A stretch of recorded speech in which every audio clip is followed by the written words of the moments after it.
They mocked her for dreaming, called her worthless, unwanted. But at 16, the same orphan they rejected returned as a millionaire, and built hope for thousands who had none. Welcome back, my amazing family and friends. If you're ready to dive into this unforgettable story, hit that subscribe button and drop a comment telling me where you're watching from. Tomorrow, I'll bring you another incredible tale you absolutely can't miss. Let's get started, and don't forget to like and share to help our community grow. 5 years earlier in Detroit, Michigan, 11-year-old Kendra Thompson knew exactly how much she weighed in the eyes of the world: nothing. She learned this truth not from words, though there were plenty of those, but from the way people's eyes slid past her in the fluorescent-lit hallways of St. Catherine's home for children. Like she was furniture. Like she was wallpaper with a tear in the corner that no one bothered to fix because, really, who was looking? The morning it all changed started like every other morning. Kendra woke at 5:47 a.m., 13 minutes before the wake-up bell, because sleep had always been unreliable, a visitor that came and went without warning. The dormitory was cold. February in Detroit had a way of seeping through the old building's bones, settling into the marrow of everything. She dressed quietly in the dark, faded jeans with a patch on the left knee, sewn by her own hands, a grey sweater, third hand from the donation bin, and sneakers held together with duct tape and determination. Her hair was pulled back in a simple ponytail, the thick coils managed with a rubber band she'd found in the kitchen junk drawer. In the cracked mirror above the communal sink, Kendra studied her reflection. Dark brown skin. High cheekbones. Eyes that her first foster mother had called too serious for a child. She'd been 6 then. That woman had sent her back after 4 months, citing behavioral issues, which was code for doesn't smile enough and asks too many questions. 3 foster homes. 3 returns. By the time she was 8, Kendra stopped hoping for the 4th. Move, charity case. Kendra's eyes shifted in the mirror to see Brittany Chen, a 13-year-old with perfectly straightened hair and name-brand sneakers her grandmother sent monthly. Brittany had people. Parents who died in a car crash, sure, but people. A trust fund. A future that extended beyond these walls. Kendra stepped aside without speaking. Words were currency here, and she'd learned to save hers. The cafeteria smelled like powdered eggs and institutional despair. Kendra took her tray, scrambled eggs that weren't quite eggs, toast that wasn't quite bread, an apple with a bruise, and headed to her usual spot, the corner table by the window that looked out onto the parking lot. She'd been sitting there for 3 years. Yo, Thompson. Kendra didn't look up. She knew the voice. Donnell Morris, 14, the unofficial king of St. Catherine's. He'd been here since he was 4, and the decade had carved something mean into him. I'm talking to you, girl. She looked up. Donnell stood over her table, flanked by 2 of his usual shadows, Marcus J. Everyone called him that to distinguish him from Marcus P. and Tommy Rodriguez. They were smirking, and Kendra's stomach tightened. Yeah. Her voice was flat, giving them nothing. Heard you in study hour yesterday, running your mouth to Mrs. Patterson about some business idea. Donnell made air quotes, his smile widening. What? You gonna sell lemonade? Start a dog walking service? Laughter rippled through the cafeteria. Even kids at other tables were tuning in now. Kendra felt the familiar heat crawl up her neck, not embarrassment, but anger. Cold, controlled anger. Something like that, she said quietly. Listen to her. Donnell slapped the table, playing to his audience. Little orphan Kendra thinks she's gonna be somebody. Baby girl, you can't even get a family to keep you. What makes you think you can? I'm going to be a millionaire by the time I'm 16. The cafeteria went silent. Kendra hadn't planned to say it. The words just came. Emerged from some hidden place inside her where she kept the things she actually believed. The dangerous things. Donnell stared at her for 3 long seconds. Then he exploded into laughter. Real, gasping, doubled-over laughter. And like a match to kindling, the rest of the cafeteria ignited. Kids howled. Some banged on tables. Brittany Chen actually wiped tears from her eyes. A millionaire. Donnell wheezed. This broke-ass orphan girl, who got sent back by 3 families, thinks she's gonna be a millionaire. By 16. Kendra stood up. She was small for 11, barely 5 feet, and Donnell towered over her. But she looked him dead in the eye. And when I am, she said, voice steady as stone, I'm coming back for every single kid in this place. Every single one. The laughter doubled. Someone threw a wadded napkin that bounced off her shoulder. Mrs. Gladys Patterson, the home's senior counselor, a tired white woman in her 50s with kind eyes and tired hands, appeared at Kendra's side. That's enough. Everyone finish breakfast. Kendra sat back down, her heart hammering against her ribs. Mrs. Patterson squeezed her shoulder, a brief, warm pressure, then moved on. Kendra stared at her tray. The eggs had gone cold. But inside her chest, something had ignited. That afternoon, in the small library on the second floor that smelled like old paper and possibility, Kendra made a decision. She pulled out a notebook, salvaged from the trash after another kid had torn out half the pages, and wrote on the first clean sheet. Plan, $1 million by age 16. Time remaining, 5 years. Current resources, $0, 1 notebook, 1 library card, 1 brain. First step. She sat there for a long time, pen hovering over the question mark. Then she remembered something her second foster father had said before he sent her back. He'd been a programmer, always on his laptop. She'd asked him once what he was doing. Building something, he'd said. That's all the internet is, kid. A place where people build things. And if you build the right thing, the world pays attention. Kendra closed the notebook. She knew her first step. The Detroit Public Library on Woodward Avenue became Kendra's second home. Every day after school, while other kids from St. Catherine scattered to their various escapes, Donnell and his crew to the basketball courts, Brittany to her room to video chat with her grandmother, the younger kids to the TV room, Kendra took the bus downtown. 43 minutes each way. She had a special pass Mrs. Patterson had helped her get, claiming educational purposes. The library was warm. It smelled like old books and floor polish and the coffee the librarians kept in a pot behind the circulation desk. Most importantly, it had computers. Free computers. With internet access. Mr. Lawrence Hayes, the reference librarian, a tall black man in his 60s with wire-rimmed glasses and bow ties he wore unironically, noticed Kendra after her third visit. You here again? He peered at her over his glasses. She'd taken the same computer, Station 7, tucked in the back corner where she could see the whole room. Yes, sir. What are you working on? Kendra's fingers paused over the keyboard. She'd learned early that adults asked questions they didn't really want answered. But something in Mr. Hayes' expression, genuine curiosity, not condescension, made her take a chance. Learning to code. His eyebrows rose. Code? As in computer programming? Yes, sir. How old are you? 11. Mr. Hayes whistled low. Well, I'll be. What language? Started with HTML and CSS. Moving to JavaScript now. Then Python. He studied her for a long moment. Then he smiled, a real smile that reached his eyes. You need any books? We've got a whole section on programming. I've been using them, Kendra said. But mostly I'm learning online. Free tutorials. YouTube. Stack Overflow. Smart. He nodded slowly. You keep at it, young lady. World needs more black girls who can code. It was the first time an adult had said something about her future that sounded like belief instead of pity. Mr. Hayes became her ally. He bent the library's 2-hour computer rule for her. Slipped her granola bars when she looked too hungry. Left books on her desk about entrepreneurs, innovators, people who'd built something from nothing.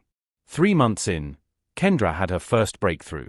She'd been studying the orphanage problems with the cold analytical eye of someone who lived them daily. 15 kids sharing 3 bathrooms. A kitchen always running out of supplies. Donated clothes that never fit right. A donation system so disorganized that they'd once received 17 winter coats and 0 underwear. The adults were overwhelmed. Mrs. Patterson worked 60-hour weeks just trying to keep everyone fed and safe. Paperwork piled up. Donations were tracked on paper forms that got lost. Foster family matches were handled through a state system so outdated it might as well have used carrier pigeons. Kendra saw the pattern. Chaos that technology could fix. She started building. Late into March, early April, the trees outside the library began to bud. Kendra's fingers flew over the keyboard, writing code, testing, breaking things, fixing them. She was building a platform, a web application that could track donations, match items to needs, and create profiles for kids that prospective foster families could browse. Not in a creepy way, but in a way that told their stories. Made them human. Made them seen. You're here past closing again. Kendra jumped. Mr. Hayes stood beside her desk, coat already on. The library's lights had dimmed. She checked the clock, 8:47 p.m. She'd missed the last bus back. I'm sorry, It's fine. He waved her apology away. I'll give you a ride. But first, show me what you've been working on. Kendra hesitated. She'd shown her work to no one. What if it was stupid? What if? Child, I can see genius burning a hole in that screen from here. Show me. So she did. She pulled up her platform, CareConnect. A simple interface with clean lines and intuitive navigation. She walked him through the donation tracking system, the needs assessment tool, the profile builder. Mr. Hayes was quiet for a long time. Then, Kendra, do you know what you've built here? A organizational tool. No. He pulled up a chair, sat down beside her. You've built a solution to a problem that's plagued the foster care system for decades. This right here, he tapped the screen, this could help thousands of kids. Kendra's heart kicked against her ribs. Really? Really? But it needs refinement. Professional development. And you need to protect it. He pulled out his phone, typed something. My nephew runs a tech incubator in Ann Arbor. He works with young entrepreneurs. I'm sending him your contact info. Well, the library's contact info. You okay with that? Kendra nodded, not trusting her voice. One more thing. Mr. Hayes looked at her seriously. What you've got here. It's valuable. When my nephew reaches out, when anyone reaches out about this, you get everything in writing. You own this. Understand? Don't let anyone take it from you. Yes, sir. He drove her back to St. Catherine's in his old Bic that smelled like coffee and determination. When she got out, he called after her, Kendra, keep building. The world's waiting. She walked into the orphanage at 9:34 p.m. Mrs. Patterson was waiting in the office, worried and ready to scold, but one look at Kendra's face stopped her. What happened? Mrs. Patterson asked. Kendra smiled. Actually smiled. For the first time in months. I think I just found my first step. 3 weeks later, Jordan Mitchell, Mr. Hayes' nephew, a 32-year-old white man with kind eyes and a University of Michigan hoodie, sat across from Kendra in the library's private study room. He'd been reviewing her code for 20 minutes in silence. Kendra's palms sweated. Her notebook sat in her lap, that original page still marked, Plan, $1 million by age 16. Finally, Jordan looked up. Kendra, I'm going to be straight with you. This is good. Really good. The concept is solid. The execution is impressive for a self-taught 11-year-old. Hell, it's impressive period. But it needs work. Professional development, security hardening, scalability architecture. He paused. I want to help you build this into something real. Something that can actually launch. Kendra's voice came out smaller than she wanted. Why? Why? Jordan looked surprised by the question. People don't just help. Not for free. Something sad flickered across Jordan's face. You're right. People usually want something. So here's what I want. I want to see this succeed. I was a foster kid too, Kendra. Ages 6 through 14. I know what it's like inside those walls. If this platform can help even 10 kids find better homes, better resources, then yeah, I want in. He slid a paper across the table. This is a development partnership agreement. My incubator provides resources, mentorship, professional development. You retain full ownership and creative control. Any revenue generated split 70-30, in your favor. And that's non-negotiable. Kendra read the document slowly, carefully. Mr. Hayes had warned her about this, about making sure everything was fair, everything was clear. I need to think about it, she said. Jordan smiled. Smart. Take a week. Talk to Mrs. Patterson, talk to my uncle, talk to whoever you trust. But Kendra. He stood up, extending his hand. I think you're about to change a lot of lives. Including your own. She shook his hand. That night, back in the dormitory, Brittany Chen walked past Kendra's bed and sneered, "Still planning to be a millionaire, charity case." Kendra looked up from the contract she'd been reviewing by flashlight under her blanket. "Yeah," she said quietly. "Still planning." Brittany laughed and walked away. But this time, Kendra smiled. Because now she had something Brittany didn't, a plan with legs. A spark catching fire. A real shot. Kendra signed the partnership agreement on her 12th birthday. There was no cake, no party. Mrs. Patterson bought her a cupcake from the grocery store bakery and stuck a single candle in it.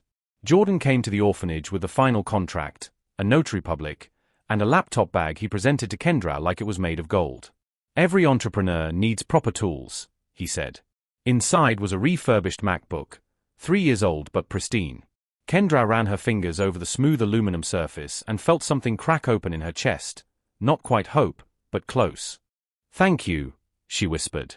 Donnell, watching from the common room doorway, scoffed loud enough for everyone to hear. "Look at little Kendra, playing businesswoman. That thing gonna make you rich, girl." Kendra closed the laptop carefully, looked at him with those two serious eyes. "Yes." The work began in earnest. Jordan connected Kendra with developers from his incubator, a rotating cast of college students and young professionals who volunteered their time.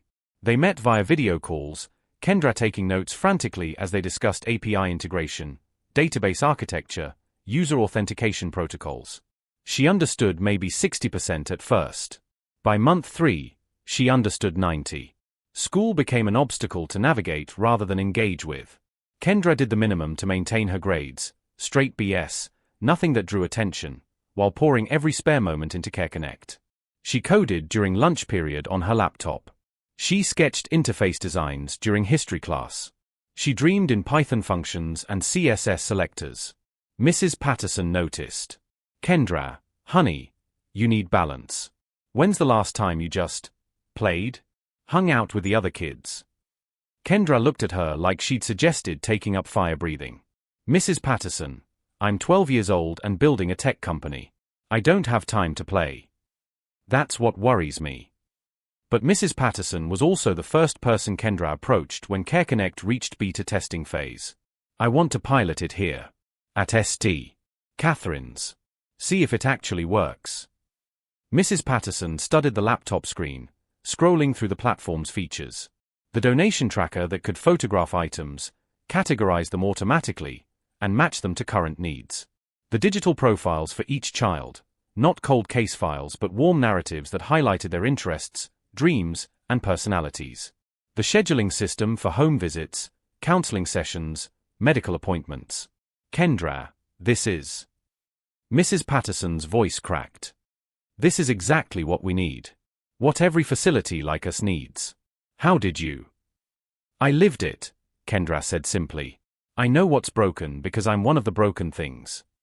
"You are not broken." Kendra shrugged. The label didn't bother her anymore. Broken things could be fixed, rebuilt, made stronger at the seams. They launched the pilot program in September, start of Kendra's 7th grade year. The learning curve was steep, Mrs. Patterson and the other counselors weren't tech-savvy, and several of the older kids resisted anything that felt like more system tracking. But slowly, incrementally, it worked. Donations stopped piling up in the storage room unsorted. When a local church donated 3 boxes of winter clothes, the system catalogued everything within an hour and matched items to kid sizes.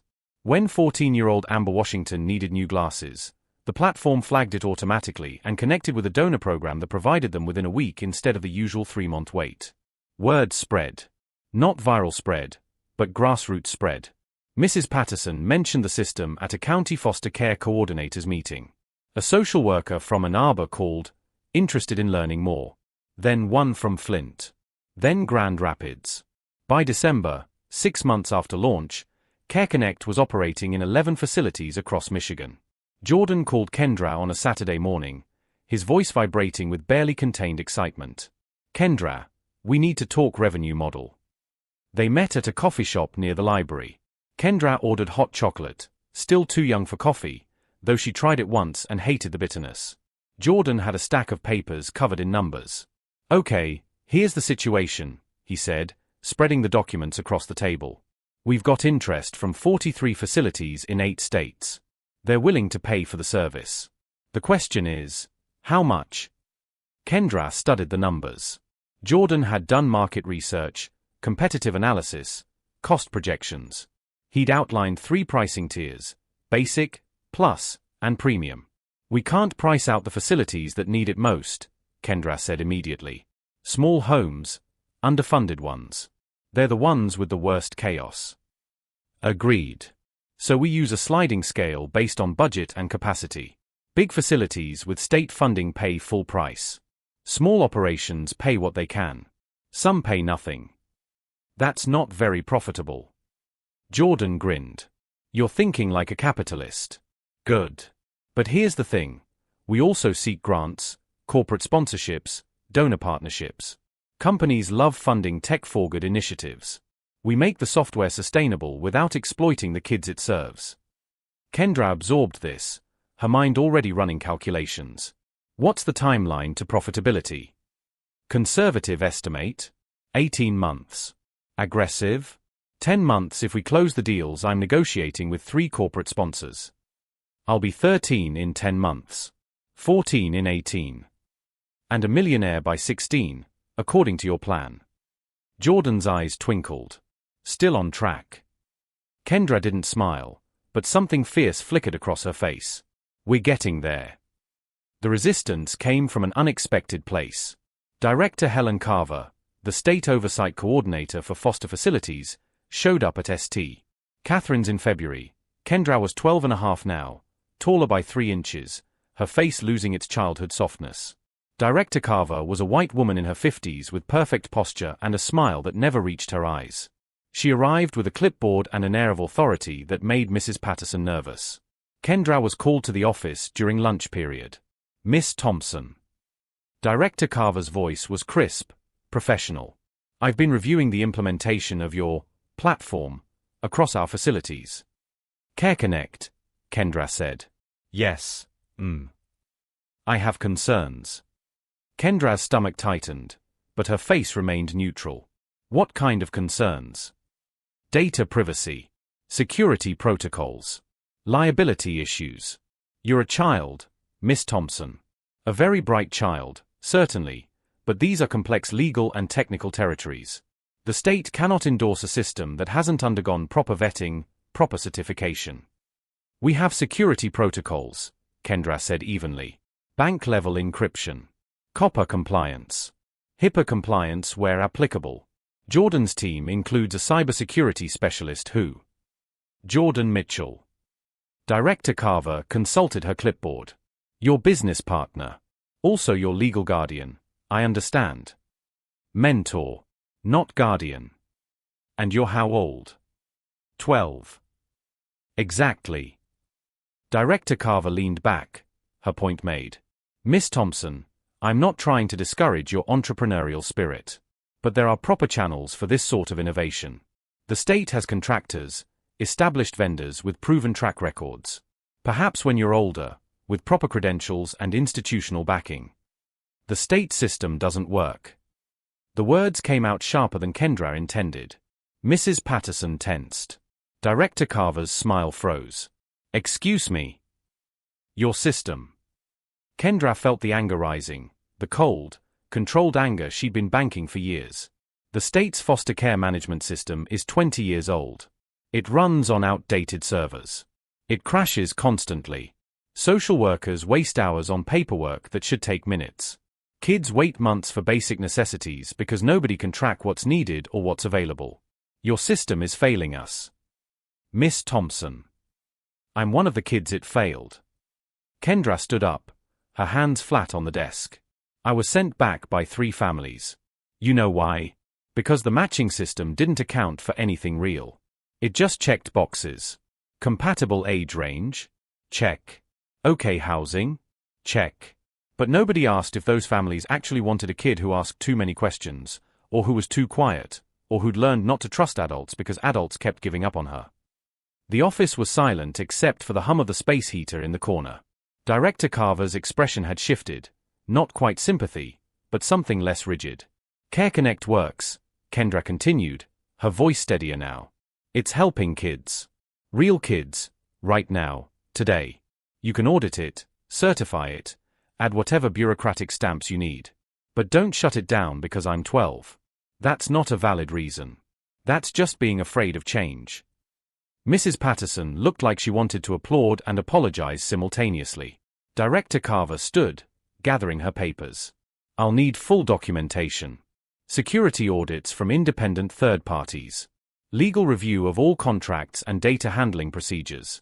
References from every facility currently using the platform. You'll have it, Kendra said. And Miss Thompson. Director Carver paused at the door. For what it's worth. You're right.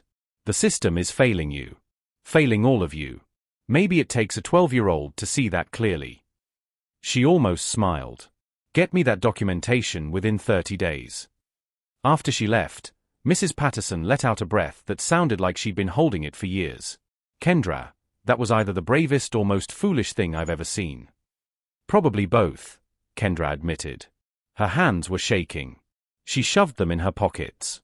That night, unable to sleep, Kendra sat in the dormitory's bathroom with her laptop balanced on her knees.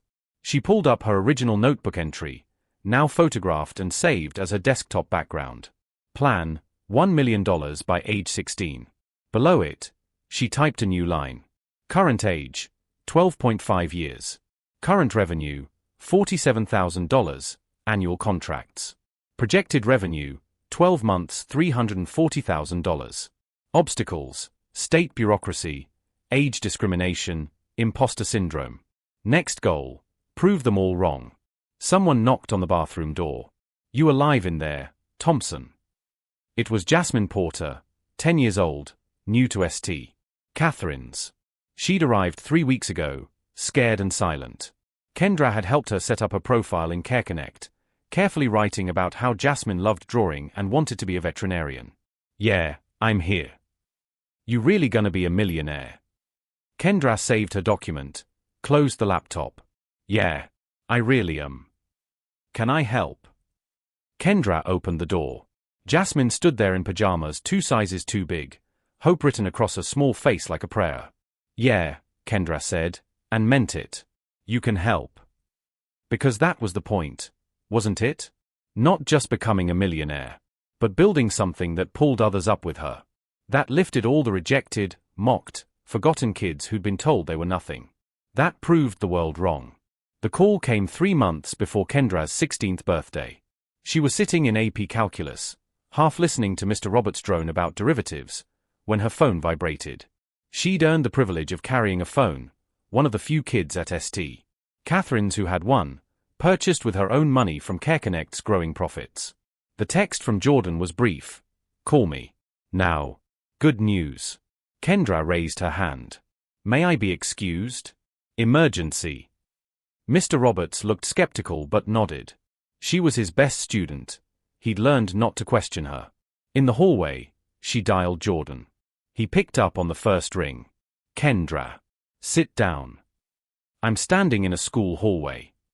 Then lean against a wall or something. His voice was shaking, actually shaking. Jordan never lost composure. We just got acquired. Kendra's world tilted. What? TechBridge Solutions. You know them, the major education technology company out of Silicon Valley. They want to acquire CareConnect. They've been watching us for 8 months. They want to integrate our platform into their nationwide foster care and social services network. For how much? Jordan's laugh came through the phone, high and disbelieving. $12.4 million. The hallway disappeared. The fluorescent lights, the peeling paint, the smell of industrial cleaner, it all faded to white noise. Kendra slid down the wall until she was sitting on the cold linoleum floor. Kendra? You there? 12. She couldn't finish the sentence. $0.4 million. Your 70% comes to $8.68 million. Kendra, you're about to become a multimillionaire. At 15 years old. Almost 16, she whispered automatically. Right. Almost 16. You did it, kid. You actually did it. Kendra sat there on the floor, phone pressed to her ear, and for the first time in years, she cried. Not sad tears. Not angry tears. Something else entirely. Something that felt like a locked door finally swinging open. There's more, Jordan said gently. They want you on the team. Consultant role, with options for full-time after you turn 18 and finish school. Salary, stock options, the works. And they're committed to keeping the sliding scale model, the accessibility features, everything we built. They're not gutting it for profit. They actually believe in the mission. Why? Kendra's voice was hoarse. Why would they do that? Because you proved there's value in doing good. You built something profitable and purposeful. That's rare, Kendra. That's special. After she hung up, Kendra sat in that hallway for another 10 minutes, just breathing. A janitor walked by, gave her a concerned look. You okay, young lady? Yeah, Kendra said, and started laughing. Yeah, I'm really okay. The news spread through St. Catherine's like wildfire. By the time Kendra returned to the orphanage that afternoon, everyone knew.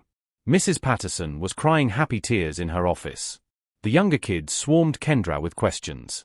Even some of the older kids, the ones who'd mocked her, who'd called her crazy, looked at her differently now. Respect. Fear. Jealousy. Wonder. Only Donnell, now 19 and still at St. Catherine's, aging out with nowhere to go, stood apart, arms crossed, expression unreadable. Brittany Chen approached Kendra in the common room that evening. She'd changed since that first morning 5 years ago, less sharp, more uncertain. She was 18 now, preparing to age out herself, her trust fund not as robust as everyone had assumed. So it's true, Brittany said. You're actually rich. Yeah. How's it feel? Kendra considered the question seriously. Weird. Surreal. Like it might disappear if I blink too hard. Brittany nodded slowly. Listen, I was terrible to you. For years. I don't expect you to forgive me or anything, but I wanted to say, I was wrong. You earned this. It wasn't quite an apology, but it was close enough. Thanks, Kendra said. After Brittany walked away, Jasmine, now 13 and thriving, recently matched with a foster family who actually wanted her, sat down beside Kendra on the worn couch. You remembered, Jasmine said quietly. Remembered what? What you said. That day in the cafeteria, when everyone laughed. You said you'd come back for every kid here. Kendra had remembered. Of course she'd remembered. The paperwork takes time, she said. The acquisition has to close. The funds have to transfer. But yes, I'm coming back. For all of you. 3 weeks later, Kendra sat across from Mr. Richard Beaumont, a white attorney in his 60s with silver hair and a corner office that overlooked downtown Detroit. Jordan had insisted on the best lawyer money could buy for the acquisition negotiations. Miss Thompson, before we finalize this, I need to ensure you understand the implications. Mr. Beaumont's voice was kind but firm. This is generational wealth. Managed properly, $8.68 million will support you for life. You could attend any university, start any business, live very comfortably. But I want to use it to help the other kids. Yes. And that's admirable. However, I've reviewed your preliminary plans, and I have concerns. You're proposing to establish a foundation that would provide housing, education funding, and transition support for aging out foster youth. That's a significant financial commitment.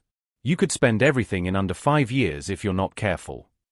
Kendra pulled out her laptop, the same refurbished MacBook Jordan had given her, now covered in stickers from coding conferences and tech meetups. She opened a spreadsheet. I've run the numbers, she said. Investment strategy, operational costs, projected impact. The foundation starts with $2 million. The rest goes into diversified investments that generate passive income to sustain operations long term. I'm not trying to save the world in 5 years, Mr. Beaumont. I'm building something that lasts. The lawyer studied her spreadsheet for a long moment. Then he smiled, a real smile, impressed and slightly awed. Miss Thompson, you're going to do just fine. The acquisition closed on October 15th. Kendra turned 16 3 days later. She didn't tell anyone it was her birthday. Birthdays at St. Catherine's were acknowledged with a cupcake and a card, Making a big deal about it felt wrong when she was sitting on millions while her friends had nothing. But Mrs. Patterson knew. She always knew. That evening, she knocked on Kendra's door. Got a minute? They walked to Mrs. Patterson's office, the same office where, 5 years ago, Kendra had stood dripping with cafeteria laughter and declared she'd be a millionaire. Mrs. Patterson handed her an envelope. Happy birthday, sweetheart. Inside was a card, and inside the card was a photograph Kendra had never seen before. It showed a tiny baby, maybe 3 days old, wrapped in a hospital blanket, held by a young black woman with tired eyes and a tentative smile. That's you, Mrs. Patterson said softly. And your mother. She left it when she dropped you off at the hospital. Ask the nurses to make sure it went with you to wherever you ended up. Kendra stared at the photo, her chest tight. Why didn't you show me this before? You weren't ready before. You were too angry, too hurt. You would have torn it up or hidden it away. Mrs. Patterson sat down beside her. But now you're ready. Now you know who you are, not because of who abandoned you, but because of who you chose to become. What would you do if you discovered the truth about your past just as you were building your future? Drop your thoughts below. Kendra touched the photo gently, tracing her mother's face. She felt, not forgiveness, exactly, but understanding. People did desperate things. People broke under pressure. People failed. But failure wasn't the end. She was living proof of that.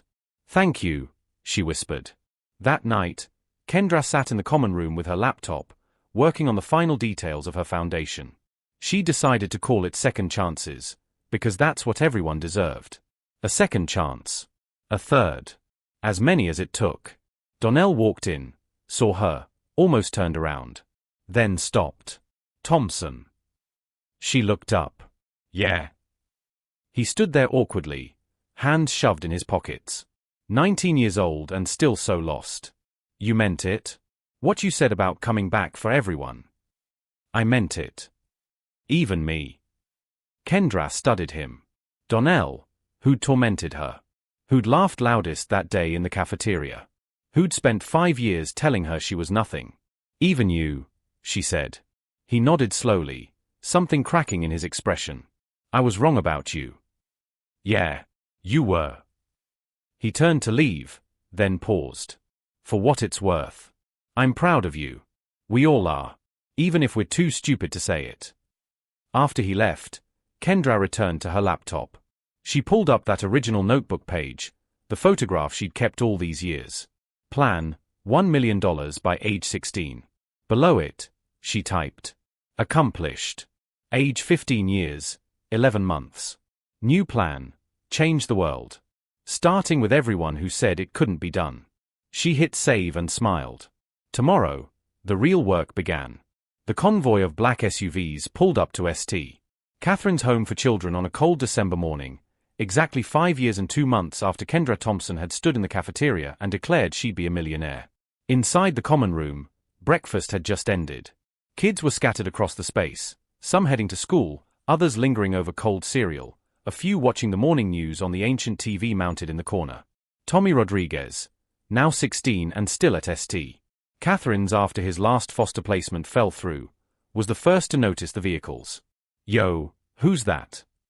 The SUVs were sleek, expensive. Not police cars. Not social services vans. Something else entirely. Mrs. Patterson emerged from her office, her expression carefully neutral, but her eyes were bright with something that looked like anticipation. The passenger door of the lead SUV opened. Kendra Thompson stepped out. She wore a tailored charcoal coat that probably cost more than the orphanage's monthly food budget, dark jeans, and boots that clicked purposefully on the frozen pavement. Her hair was styled in elegant braids that fell past her shoulders. Diamond studs, small, tasteful, glinted in her ears. But it was her face that held everyone's attention. The same serious eyes. The same determined set to her jaw. But now there was something else there too. Confidence. Power. The unshakable certainty of someone who'd promised the impossible and delivered. She walked toward the entrance, and the common room erupted into chaos. Oh my God, that's Kendra. She actually came back. Look at her, she looks like a CEO. Kids rushed to the windows. Some ran to the door. By the time Kendra entered the building, A crowd had gathered. She stood in the entryway, snow melting off her shoulders, and looked at each face systematically. Some she recognized immediately: Jasmine, now 13 and visiting for the day before heading to her foster home. Tommy.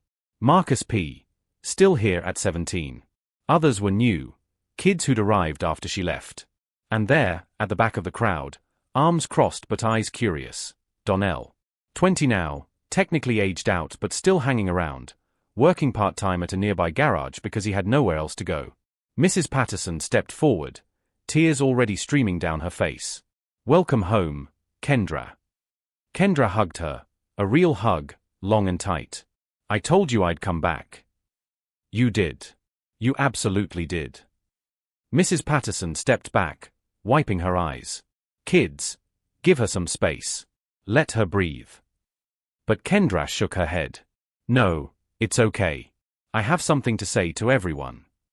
She raised her voice, and the room gradually quieted. "Can someone get everyone down here? Everyone in the building. This'll only take a few minutes, but I want everyone to hear it." 10 minutes later, the entire population of St. Catherine's, 32 kids ranging from age 6 to 19, plus the staff, crowded into the common room and hallway. Kendra stood on a chair so everyone could see her. "5 years ago," she began, her voice steady and clear, "I stood in the cafeteria and told you all I'd be a millionaire by 16. And you laughed. Every single one of you laughed." Uncomfortable silence. A few kids looked at the floor. "And I don't blame you," Kendra continued. "It sounded crazy. A broke 11-year-old orphan who'd been rejected by 3 families, talking about making millions? Of course you laughed. I probably would have laughed too." She pulled out her phone, pulled up something on the screen. "But I also promised something else that day. I said I'd come back for every single kid in this place. And I meant it." She looked directly at Donnell. "Even the ones who were cruel to me. Even the ones who mocked me, who told me I was nothing, who made those 5 years harder than they had to be." She paused. "Because I understand something now that I didn't understand then. Hurt people hurt people.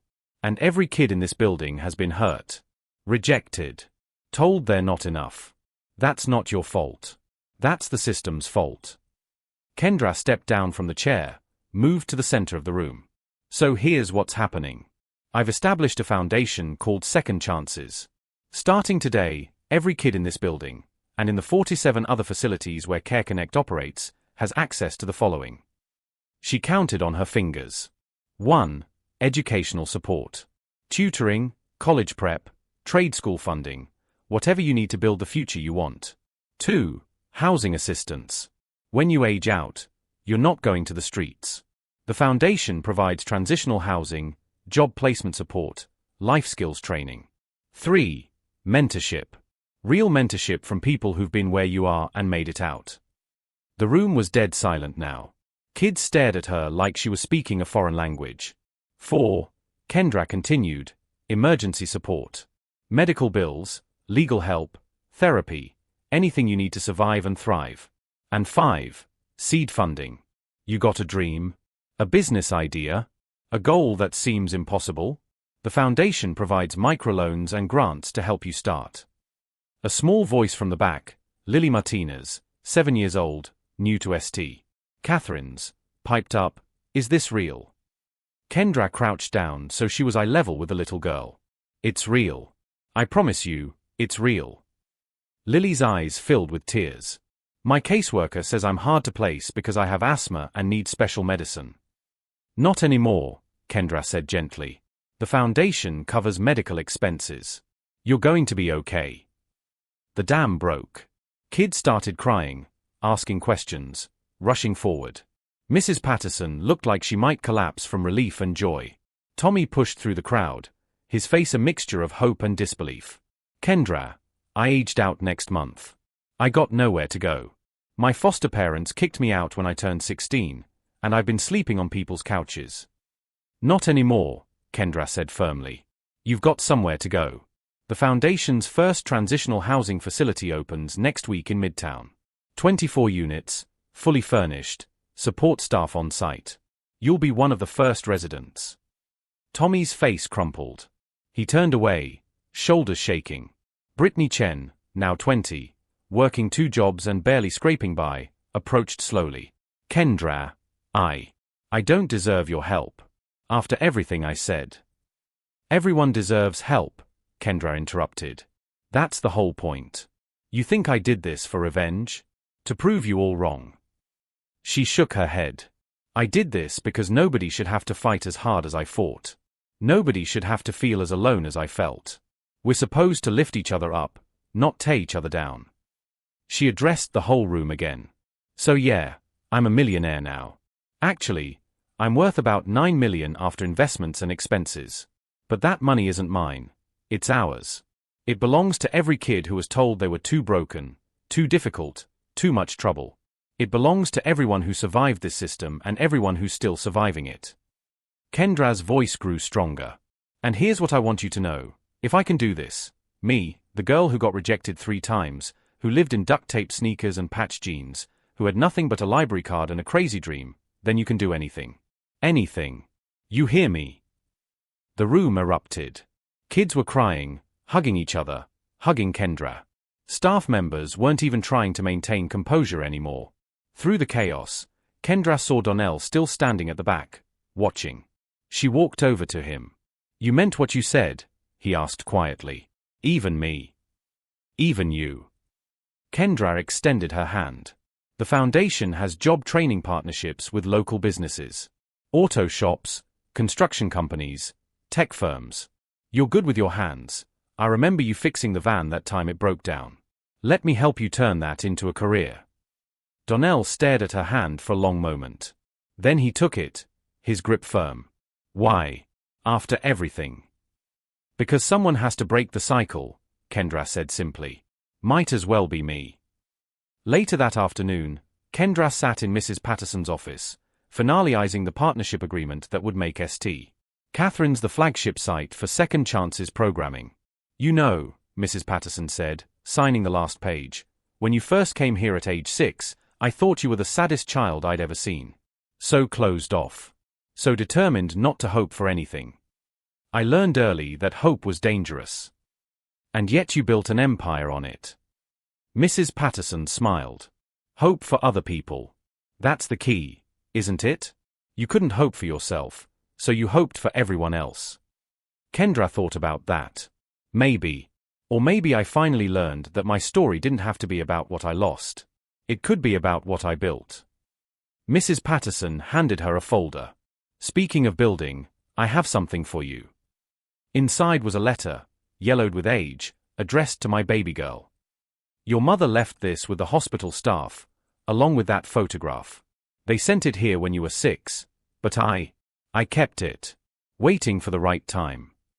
Mrs. Patterson's voice was soft. I think the right time is now. Kendra's hands shook as she unfolded the letter.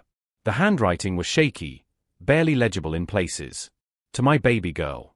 I am 17 years old and I have nothing to give you. No money, no home, no family that will help. I am giving you up because I love you, not because I don't. I hope you understand that someday. I hope you find a family that can give you everything I can't. You deserve more than I can provide. You deserve everything. I named you Kendra. It means greatest champion. Because even though I can't keep you, I know you're going to be something special. I feel it. I'm sorry I can't be braver. I'm sorry I'm not strong enough. Love always. Your mother. Kendra read the letter 3 times, tears streaming down her face. Then she carefully folded it and placed it back in the folder. She was wrong, Kendra said quietly. About what? About not being strong enough. Giving me up when she had nothing, that took strength. Wanting better for me than she could provide, that took courage. Kendra wiped her eyes. She did the best she could with what she had. I can honor that by doing the same. Mrs. Patterson squeezed her hand. She'd be so proud of you. Maybe. Kendra stood up, straightened her coat. But I'm not doing this for her approval or for anyone's approval. I'm doing it because it's right.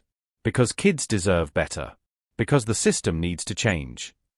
You're changing it, Kendra. One child at a time. That evening, Kendra stood in the cafeteria, the same cafeteria where her journey had truly begun. The same scratched tables, the same industrial lighting, the same smell of institutional food. But everything was different now. The kids gathered around her weren't mocking. They were listening. Hoping. Believing. She thought about that 11-year-old girl who'd stood here 5 years ago, small and scared and angry, declaring something impossible to a room full of skeptics. That girl had become who she was always meant to be, a champion. Not just for herself, but for everyone who came after. Thank you, she said to the room, to the building, to the journey that had brought her here. Thank you for teaching me that impossible is just another word for not done yet. Jasmine approached, holding a piece of paper. I made you something. It was a drawing. Kendra standing on top of a mountain, arms raised, surrounded by other kids climbing up behind her. At the bottom, written in Jasmine's careful handwriting, she came back for us. Kendra taped the drawing to the cafeteria wall, right next to the menu board. That stays there, she told Mrs. Patterson. To remind everyone, promises kept aren't just for fairy tales. They're for real life too. As she walked out of St. Catherine's that night, heading toward the SUV where Jordan waited, Kendra turned back one last time. The building looked different in the darkness, less like a prison, more like a launching pad. A place where broken things were mended. Where rejected kids learned they were worth fighting for. Where impossible dreams came true. She pulled out her phone, opened her notes app, and typed. Plan, $1 million by age 16. New plan, change the world. In progress. Impact so far, 1,247 kids across 47 facilities. Next goal, 10,000 kids by age 20. After that, keep going until nobody has to feel worthless ever again. She hit save, climbed into the SUV, and smiled. The rejected orphan everyone mocked had become a millionaire at 16. But more importantly, she'd become exactly what her mother had predicted, the greatest champion. Not just for herself, but for thousands. 3 years later, Kendra Thompson stood on the stage at the TED conference in Vancouver, 19 years old and already a legend in the tech-forward space. Behind her, a screen displayed the Second Chances Foundation's impact metrics. 12,847 children supported 94% successful transitions to independent living. $47 million in educational funding distributed. 0 kids left homeless after aging out. People ask me, Kendra said into the microphone, her voice carrying across the auditorium of 2,000 people, how I managed to build all this before I could legally drink. And the answer is simple, I didn't have a choice. When you're drowning, you learn to swim. When you're invisible, you learn to make noise. When you're told you're nothing, you decide to become everything. She paused, looked directly into the camera broadcasting this moment around the world. But here's the truth they don't tell you in those inspirational Instagram posts. Success isn't about one person climbing out. It's about one person reaching back and pulling others up. It's about turning your pain into purpose. Your rejection into redemption. Your mockery into mission. The audience erupted in applause. So to every kid out there who feels worthless, who's been told they're too broken to fix, too difficult to love, too impossible to succeed, I see you. I was you. And I'm here to tell you, your story isn't over. It's just beginning. She smiled, a real smile, the kind that reaches the eyes. The greatest revenge isn't proving them wrong. It's becoming so incredible that they wish they'd believed in you from the start. The standing ovation lasted 4 minutes. Backstage, Jordan waited with a grin. Not bad for a girl who used to code in a library. Not bad, Kendra agreed. Her phone buzzed. A text from Donnell, now a certified mechanic running his own shop funded by a Second Chances small business loan. Saw your TED Talk. You killed it, Thompson. Still can't believe you came back for all of us. Especially me. Kendra typed back, told you I would. Champions keep their promises. She looked out the window at the Vancouver skyline, thinking about the 11-year-old girl she'd been, angry, scared, desperate to matter. That girl had built an empire on hope. Had saved thousands. Had proven that the rejected, the mocked, the forgotten could become legends. What legacy do you want to leave behind? What impossible dream are you waiting to chase? Let us know in the comments below. Your story might inspire someone who needs to hear it today. And somewhere in Detroit, in a cafeteria at St. Catherine's home for children, Jasmine's drawing still hung on the wall. She came back for us. A promise kept. A circle completed. 1,000 new stories just beginning. This story is for every person who was told they were impossible. For every dreamer dismissed as delusional. For every fighter who refused to stay down. Your story isn't over. It's just beginning. Keep building. Keep fighting. Keep becoming. The world is waiting for your impossible. Thank you for experiencing this journey with me. If this story touched your heart, please share it with someone who needs to hear it.